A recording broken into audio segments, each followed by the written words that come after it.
ചുണ്ടെലിയുടെ ധീരത. ചമ്പകവനം സുന്ദരവനത്തിന്റെ അയൽക്കാടായിരുന്നു. മനോഹരമായ സോൻ നദി ചമ്പകവനത്തിലൂടെ ഒഴുകി കഴിഞ്ഞ ശേഷമാണ് സുന്ദരവനത്തിലേക്ക് കടക്കുന്നത്. രണ്ട് വനങ്ങളിലെ ജീവികളുടെ പൊതുസ്വത്തും ഐക്യത്തിന്റെ അടയാളവുമായിരുന്നു സോൻ നദി. സോൻ പുഴ ഉത്ഭവിച്ച കാലം തൊട്ടേ ഈ രണ്ട് കാടുകളിലെ ജീവികൾക്കും അന്യോന്യം നല്ലൊരു മൈത്രിഭാവം ഉണ്ടായിരുന്നിരിക്കാം. ഏത് കാട്ടിലും ഉത്സവമുണ്ടായാലും അടുത്ത കാട്ടിലെ സകല ജീവികളെയും വിളിച്ച് സൽക്കരിക്കുമായിരുന്നു. കാലങ്ങൾ അങ്ങനെ മാറി മറിഞ്ഞു. ഇപ്പോൾ ചമ്പകവനത്തിലെ രാജാവ് ഒരു സിംഹമാണ്. എന്നാൽ സുന്ദരവനത്തിലോ ബഗീറ എന്ന കടുവയായിരുന്നു ഭരിച്ചിരുന്നത്. ചമ്പകവനത്തിലെ രാജാവ് സിംഹം തന്റെ പൂർവികരെ പോലെയല്ലായിരുന്നു. സുന്ദരവനം ഭരിക്കുന്നത് ഒരു കടുവയാണ്. ഇതുകൊണ്ട് അവിടുത്തെ സിംഹങ്ങൾക്ക് ലജ്ജ തോന്നില്ലേ? അപമാനം. മഹാരാജാവേ, സുന്ദരവനത്തിൽ ഒരു സിംഹവുമില്ല. വർഷങ്ങളായി അവിടെ കടുവകളാണ് രാജ്യം ഭരിക്കുന്നത്. എന്ത്? സുന്ദരവനത്തിൽ സിംഹങ്ങളില്ലേ? അതിന്റെ അർത്ഥം അവിടുത്തെ സിംഹാസനം ഒഴിഞ്ഞുകിടക്കുക എന്നല്ലേ? കടുവകൾ ഒരിക്കലും കാട്ടിലെ രാജാവാകാൻ പാടില്ല. ഞാൻ ആകാൻ സമ്മതിക്കില്ല. മഹാരാജാവിന് അറിയാത്തത് കൊണ്ടാണെന്ന് തോന്നുന്നു. അവിടെ വർഷങ്ങളായി കടുവകളാണ് രാജ്യം ഭരിക്കുന്നത്. രാജാവേ, നമ്മുടെ സൈന്യത്തിന് നമ്മുടെ ഉത്തരവ് അറിയിക്കൂ. സുന്ദരവനത്തെ ആക്രമിക്കാനുള്ള തയ്യാറെടുപ്പ് ഉടൻ തുടങ്ങണം. ഞാൻ അവിടുത്തെ സിംഹാസനത്തിലിരിക്കും. സുന്ദരവനത്തെ നമ്മുടെ കാടിനൊപ്പം ചേർത്ത് ചമ്പകവനത്തിന്റെ വിസ്തൃതി കൂട്ടും. ഉടനെ തന്നെ കരടി മഹാരാജാവിന്റെ ആജ്ഞ അനുസരിച്ച് കാട്ടിലെ ജീവികളോടെല്ലാം ഈ കാര്യം അറിയിച്ചു. നമ്മുടെ സിംഹരാജാവ് ചെയ്യുന്നതൊന്നും ശരിയല്ല. ചമ്പകവനത്തിലെ എല്ലാവരും സമാധാനത്തോടെയല്ലേ ജീവിക്കുന്നത്? എന്തിനാ വെറുതെ യുദ്ധമെല്ലാം ചെയ്ത് ആ സമാധാനം നശിപ്പിക്കുന്നത്? എനിക്ക് മനസ്സിലാവുന്നില്ല. ഈ വാർത്ത സുന്ദരവനത്തിൽ എങ്ങനെയെങ്കിലും എത്തിച്ചേ പറ്റൂ. ധോലുകുരങ്ങൻ അന്ന് രാത്രി തന്നെ ആരോടും പറയാതെ മരക്കിളകളിൽ ചാടി അതിർത്തി കടന്ന് സുന്ദരവനത്തിലെ മന്ത്രിയെ പോയി കണ്ടു. മഹാമന്ത്രി, നിങ്ങളുടെ രാജാവിനുള്ള ഒരു രഹസ്യ സന്ദേശമാണിത്. എനിക്കത് മഹാരാജാവിനോട് മാത്രമേ പറയാൻ പറ്റുള്ളൂ. എന്നെ രാജാവിന്റെ അടുത്ത് കൊണ്ടുപോകണം. ധോലുവിന്റെ വാക്കുകൾ കേട്ട മന്ത്രി കുറുക്കെത്തി അവനെയും കൊണ്ട് ബഗീറയുടെ രാജഗുഹയിലെത്തി. അവർ അവിടെ എത്തിയ സമയത്ത് ബഗീറ മഹാരാജാവ് വിശ്രമിക്കുകയായിരുന്നു. ബഗീറയെ കണ്ട ധോലുകുരങ്ങൻ ഒന്ന് പേടിച്ചു. പക്ഷേ ധൈര്യം സംഭരിച്ച് അവൻ ബഗീറ കടുവയെ എഴുന്നേൽപ്പിക്കാൻ ശ്രമിച്ചു. രാജാവേ, മഹാരാജാവേ, ഒന്ന് എണീക്ക്. കുറേ സമയം ധോലുകുരങ്ങൻ കടുവയെ ഉണർത്താനായി പരിശ്രമിച്ചതിന്റെ ഫലമായി കടുവ എഴുന്നേറ്റിരുന്നു. ആരാണ് നീ? ഈ അർദ്ധരാത്രിയിൽ എന്റെ രാജഗുഹയിൽ നീ എന്താണ് ചെയ്യുന്നത്? നീ എന്റെ പ്രജയല്ലല്ലോ. മഹാരാജാവേ, ഞാൻ ചമ്പകവനത്തിലെ കുരങ്ങനാണ്. ഇന്ന് ഞാനൊരു രഹസ്യ ദൂതുമായാണ് വന്നത്. ഞാൻ അങ്ങയോടൊരു പ്രധാനമായ സന്ദേശം അറിയിക്കാനാണ് ഇവിടെ വന്നത്. എന്താണ് കാര്യം? പെട്ടെന്ന് പറയണം. മഹാരാജാവേ, ഞങ്ങളുടെ ചമ്പകവനത്തിൽ പഴയ രാജാവ് സിംഹത്തിന്റെ മോൻ സിംഹരാജാവാണ് ഞങ്ങളുടെ കാട് ഭരിക്കുന്നത്. ഞങ്ങളുടെ പഴയ രാജാക്കന്മാരെ പോലെ ഇദ്ദേഹം സമാധാനപ്രിയനല്ല. ചമ്പകവനത്തിനോടൊപ്പം സുന്ദരവനത്തെയും ചേർക്കണമെന്നാണ് സിംഹരാജാവിന്റെ ആഗ്രഹം. പെട്ടെന്ന് തന്നെ സുന്ദരവനത്തെ അറ്റാക്ക് ചെയ്യാനാണ് സിംഹം തീരുമാനിച്ചിരിക്കുന്നത്. നീ ചമ്പകവനത്തിലെ പ്രജയല്ലേ? പിന്നെ എന്തിനാണ് ഈ സന്ദേശം എനിക്കിപ്പോ എത്തിച്ചു തന്നത്? നിനക്ക് നിന്റെ രാജാവിനോട് കൂറില്ലേ? മഹാരാജാവേ, ഞങ്ങൾ ചമ്പകവന വാസികൾക്ക് സുന്ദരവനത്തെ ആക്രമിക്കുന്നതിനോട് ഒരു താല്പര്യവുമില്ല. കാടുകൾ തമ്മിൽ ശത്രുത വേണോ രാജാവേ? യുദ്ധം ഒരിക്കലും ഒന്നിനും പരിഹാരമല്ലല്ലോ. ഈ സന്ദേശം എത്തിച്ചതിന് നിനക്ക് നന്ദിയുണ്ട്. പക്ഷേ നിന്റെ ജീവിതം അപകടത്തിലാവുമെന്ന് എനിക്ക് തോന്നുന്നു. ഈ കാര്യം സിംഹരാജാവ് മാത്രം അറിഞ്ഞു കഴിഞ്ഞാൽ നീ ഒരു രാജദ്രോഹിയായി മാറും. നിന്നെ മരണശിക്ഷയ്ക്ക് വിധിക്കും. നിങ്ങൾ തന്നെ പറഞ്ഞൊരു രാജാവേ, ഞാൻ എന്താ ചെയ്യേണ്ടത്? നീ എൻ്റെ കാട്ടിൽ താമസിച്ചോളൂ. നീ ഇവിടെ സുരക്ഷിതനാണ്. നിനക്ക് ഈ കാട്ടിൽ ഒരു പ്രശ്നവും വരാതെ ഞാൻ നോക്കിക്കോളാം. ധോലുകുരങ്ങന്റെ സന്ദേശം മാനിച്ച് തന്റെ സൈന്യത്തെ വിളിച്ചുകൂട്ടി കാര്യങ്ങൾ വിശദീകരിച്ചു. അതിനുശേഷം അവരെ അതിർത്തികളിലേക്ക് പറഞ്ഞയച്ചു. 2 ദിവസങ്ങൾക്ക് ശേഷം നമ്മൾ ഇനി എത്ര പേരെ ചേർത്താലും നമ്മുടെ സൈന്യബലം കുറവ് തന്നെയാണ്. ഒരു പക്ഷേ സുന്ദരവനത്തെ സിംഹരാജാവ് ആക്രമിക്കുകയാണെങ്കിൽ നമ്മുടെ വിജയസാധ്യത വളരെ കുറവാണ്. ചമ്പകവനത്തിൽ സിംഹങ്ങളുടെയും കടുവകളുടെയും വലിയൊരു സൈന്യമുണ്ട്. ആ മഹാസൈന്യത്തിന്റെ മുമ്പിൽ സുന്ദരവനത്തെ സൈന്യം ബലഹീനമാണ്.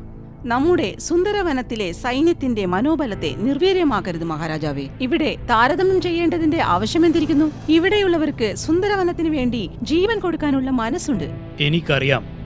നിങ്ങളെപ്പോലെയുള്ള വീരയോദ്ധാക്കളുടെ ദേശഭക്തിയെ ഞാൻ ഒരിക്കലും സംശയിക്കില്ല. സത്യം പറയുകയാണെങ്കിൽ എനിക്ക് യുദ്ധത്തിനോട് ഒരു താല്പര്യവുമില്ല. വെറുതെ നമ്മുടെ ധീര യോദ്ധാക്കളുടെ രക്തമൊഴുക്കാൻ എനിക്ക് താല്പര്യമില്ല. എത്ര ആലോചിച്ചിട്ടും ഒരു പിടിയും കിട്ടുന്നില്ലല്ലോ. നിങ്ങളെല്ലാം ഈ യുദ്ധത്തിന് തയ്യാറാണെങ്കിൽ പിന്നെ എനിക്കൊന്നും പറയാനില്ല. ഈ യുദ്ധം ആർക്കും നിർത്താനാവില്ല. അടുത്ത ദിവസം സിംഹരാജാവ് തന്റെ ഒരു പ്രജയുടെ വശം കടുവയ്ക്കുള്ള ഒരു സന്ദേശം കൊടുത്തുവിട്ടു. ആ കത്തിൽ, ബഗീറ, ഒരു കാടിന്റെ രാജാവ് എപ്പോഴും സിംഹമാണ്. അതുകൊണ്ട് നീ എത്രയും പെട്ടെന്ന് നിന്റെ വനം എന്നെ ഏൽപ്പിച്ച് ജീവനും കൊണ്ട് ഓടിപ്പോയിക്കൊള്ളൂ. ഞാൻ പറഞ്ഞത് നീ കേട്ടില്ലെങ്കിൽ നാളെ സൂര്യോദയത്തിന് മുമ്പ് തന്നെ ഞങ്ങൾ സുന്ദരവനം ആക്രമിച്ചിരിക്കും. കാര്യങ്ങൾ വ്യക്തമായല്ലോ? സന്ദേശകത്തിൽ എന്താണോ എഴുതിയത് അത് തന്നെ സംഭവിച്ചു. പിറ്റേ ദിവസം സൂര്യോദയത്തിന് മുമ്പ് തന്നെ സിംഹരാജാവ് സുന്ദരവനം ആക്രമിച്ചു.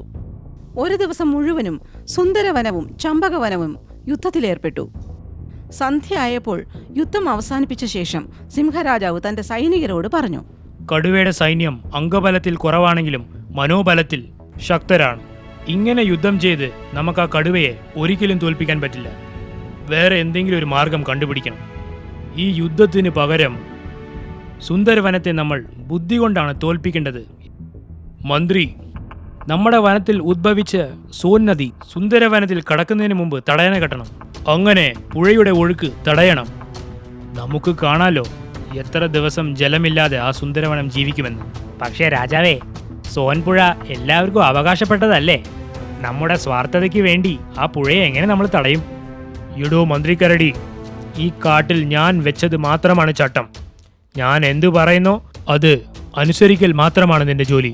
യുദ്ധത്തിൽ കൊല്ലുന്നത് ധർമ്മമെങ്കിൽ ശത്രുവിന് വെള്ളം കൊടുക്കാതിരിക്കുന്നത് മാത്രം എങ്ങനെയാണ് തെറ്റാവുന്നത്? രാജാവേ, സോൻപുഴയ്ക്ക് നമ്മളിവിടെ തടയണ കെട്ടിക്കഴിഞ്ഞാലേ സുന്ദരവനം ദാഹിച്ചു മരിക്കും. വെള്ളമില്ലാതെ എത്ര ദിവസം അവർക്ക് യുദ്ധം ചെയ്യാൻ പറ്റും? നീ പറഞ്ഞത് ശരിയാണ് കുറുക്കത്തി. ഇവിടെ വെള്ളമാണ് നമ്മുടെ ആയുധം. നീ നോക്കിക്കോ, ആ ബഗീരക്കടുവ 2 ദിവസത്തിനുള്ളിൽ എന്റെ മുമ്പിൽ വന്ന് തലകുനിച്ചു നിൽക്കും. സിംഹരാജാവിന്റെ ഉത്തരവനുസരിച്ച് ചമ്പകവാസികൾ പുഴ തടയാനുള്ള ഒരുക്കങ്ങൾ തുടങ്ങി.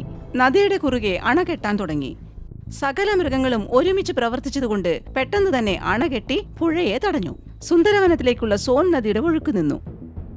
പുഴ വരണ്ടുണങ്ങിയതുകൊണ്ട് ദാഹിച്ചു വലഞ്ഞ മൃഗങ്ങൾ കടുവയുടെ അടുത്തെത്തി. അവരുടെ സങ്കടം പറഞ്ഞു.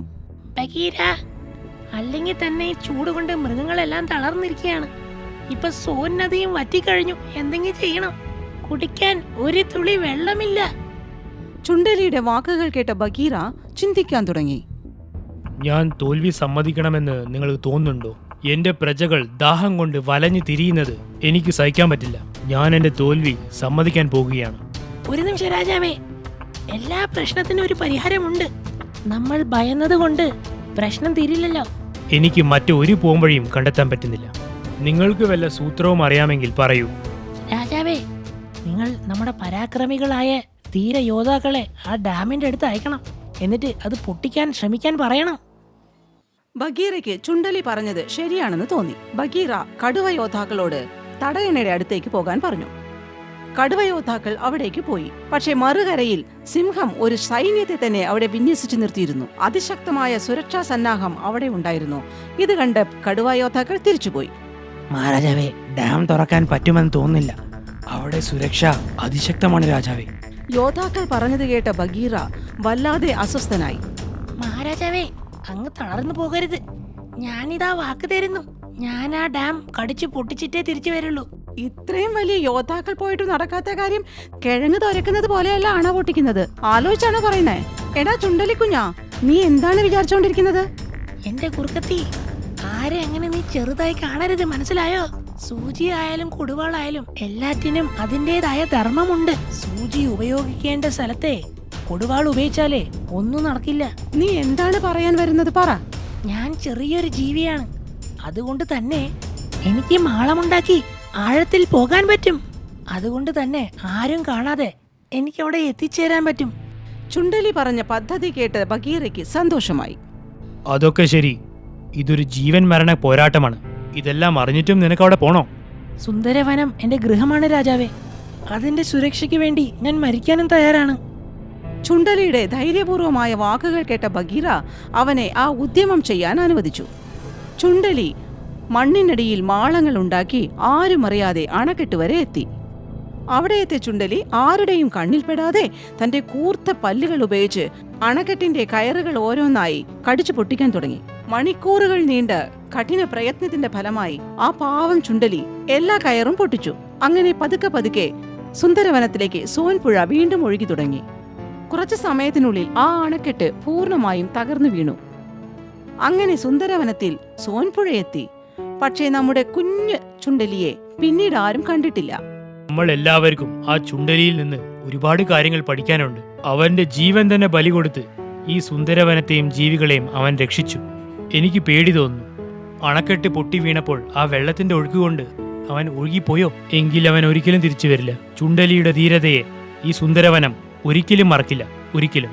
അപ്പോൾ പുഴയിൽ ഒഴുകിക്കൊണ്ടിരിക്കുന്ന ഒരു തടിയുടെ മേലിരുന്ന് സുന്ദരവനം നോക്കി വരുന്ന ചുണ്ടലിയെ അവർ കണ്ടു. നോക്കൂ നോക്കൂ, നമ്മുടെ ധീരനായ ചുണ്ടലി ദാ വരുന്നു, കണ്ടോ? ചുണ്ടലി തിരിച്ചു വന്നത് കണ്ട് സുന്ദരവനവാസികളൊക്കെ ആർപ്പ് വിളിച്ച് നൃത്തം ചെയ്ത് അവനെ സ്വീകരിച്ചു.